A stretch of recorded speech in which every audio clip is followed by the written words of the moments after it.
Y vas a ver cómo aparece la policía y te dice, no, en esta sociedad no puedes estar 5 minutos de nuevo en la calle porque no.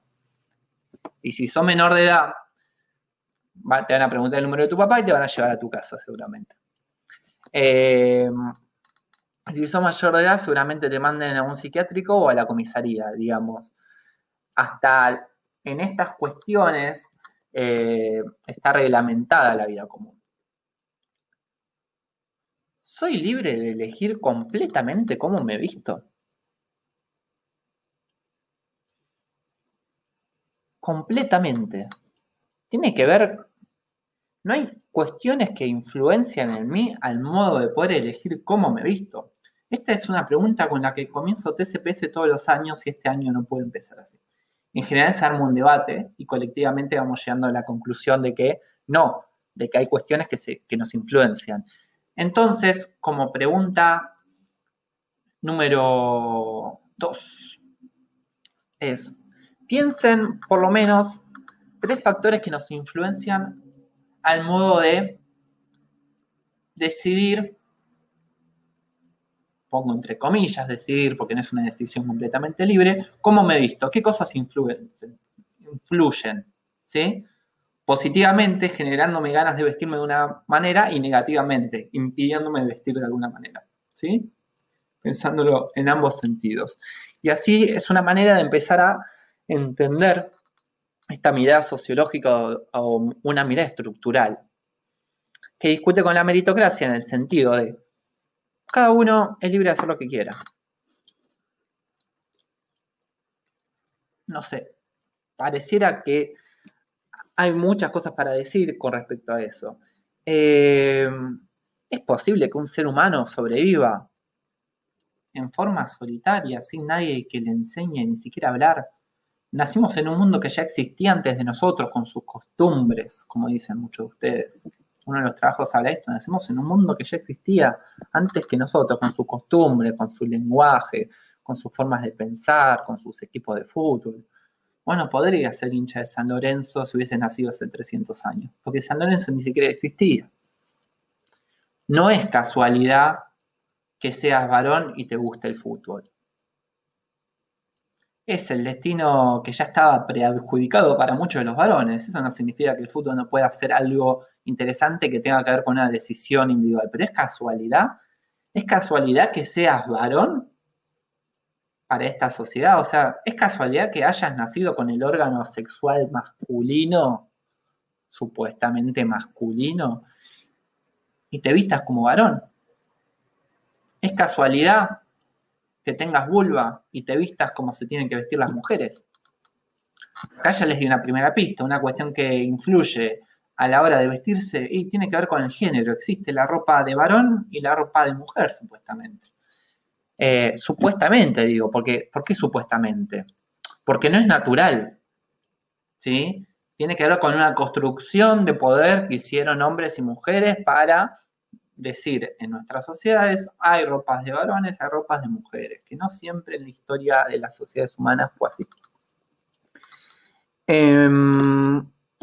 Bien, y muchos hablaron del egoísmo, que el cuento nos hablaba del egoísmo. ¿Por qué? Porque estos monos se peleaban entre sí para ver quiénes agarraban las bananas. Otros decían que los monos, en vez de ponerse de acuerdo y juntos generar una estrategia para salir de la jaula o para agarrar las bananas, lo que hacían era pelearse entre sí. Nos hablaba del individualismo también. Y muchos relacionaron esto con la meritocracia, ¿sí? Que nos invita a pensar a la competencia como algo, como un valor positivo y no como un valor negativo. Y también por otro lado, otros decían que esto nos habla de la falta de compañerismo, ¿sí? De la falta de poder juntamente ponernos de acuerdo para llegar a un mismo objetivo, ¿sí? Otro trabajo muy interesante, por último, y con esto voy terminando, estas distintas introducciones a pensar cómo las instituciones y los otros influyen en nuestros modos de pensar, hasta de sentir y de hacer, hablaba de que el cuento pasaba como en la sociedad humana, vos tenés grupos. En este cuento intercambiaban los monos y por más de que cambiaban los monos, el comportamiento seguía siendo el mismo. Lo mismo suele pasar en los grupos, ¿sí? Que tienen ciertas reglas, ¿sí? Para participar en él. Y quizás se va alguien de ese grupo, ingresa uno nuevo y termina cumpliendo siempre los mismos roles, se van repitiendo. Porque siempre en todos los grupos hay alguien que sufre bullying, hay alguien que es el más capo del grupo, o suele haber eso. Se suelen repetir algunas historias, algunos roles, y no tiene que ver con la naturaleza humana, justamente con uno de los trabajos decía esto, nos sale del individualismo. Pero ¿cuál es el chorro de agua fría? El chorro de agua fría es el origen en el cuento. Hay que pensar en los orígenes de las acciones que no nos podemos cuestionar justamente para poder empezar a modificarlas. En el momento en el cual uno reconoce ese chorro de agua fría, lo puede ver, puede decir, de acá viene esto que se repite generación en generación o se repite en el grupo, que yo repito y no me doy cuenta. Es muy difícil darse cuenta que uno repite una acción sin cuestionársela, porque justamente no se la cuestiona, justamente no la ve. Ese es el enorme poder de la naturalización de la realidad social. Ese es el poder de la meritocracia, está muy naturalizada, no se cuestiona, se impregna como si fuera la realidad, se transmite de generación en generación. Y uno de estos trabajos nos decía, bueno, nos habla del individualismo, pero nos decía que el chorro de agua fría del individualismo no venía de la naturaleza humana, estaba diciendo lo que ya decía el filósofo Rousseau en el siglo XVII, lo está diciendo una compañera de 14 años a través de la reflexión de un cuento.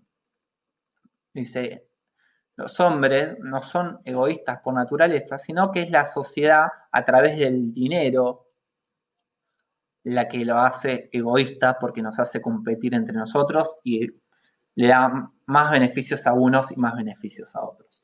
Entonces, para pasar en limpio, quedan 3 preguntas sobre este video.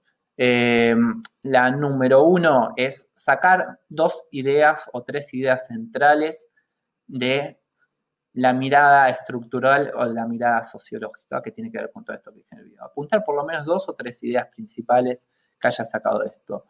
Número 2, cómo discute, por lo menos una cosa en la cual discute, cómo discute la mirada estructural o mirada sociológica con la meritocracia. Y número 3, pensar en por lo menos 3 cuestiones que te influyen al momento de, a vos solo no, 3 cuestiones que influyen al momento de decidir, entre comillas, cómo vestirse de las personas en general. Vamos con el siguiente video porque esta semana estamos